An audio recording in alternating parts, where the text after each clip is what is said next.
Steak and chips, or steak pie and chips, are two of the UK's favourite food combinations. But what if there was a way you could get all of those things in one neat package?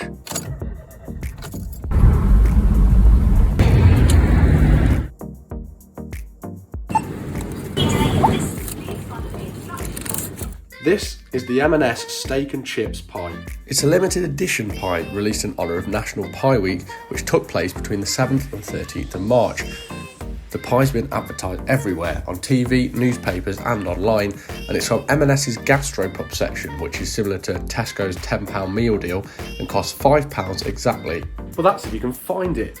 I made 4 trips to M&S before finally finding one hid at the back of a shelf behind some other pies, and it seems that they sell out within around half an hour every morning. Still, once you do get your hands on one, this is what it looks like pre-cook, 35 minutes in the oven, and this is your result. So what's it like? Well, the pie itself was tasty, but I'm not sure it lives up to the hype it's been receiving. There is a certain novelty around it being a steak and chips pie, which is probably why it's so popular, but it's definitely not an all-in-one meal like you might assume it is. There are only a few chips on the pie, so don't neglect having a bit of mash or some more chips with it if you do get it, because it won't fill you up on its own.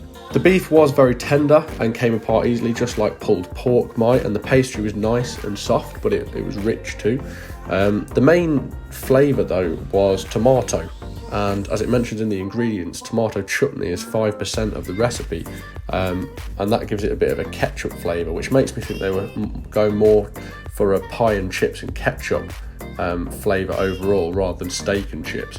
And I wasn't the biggest fan of the tomato flavour. I'd have rather it have been a basic gravy flavour, but even so, 7.7 out of 10.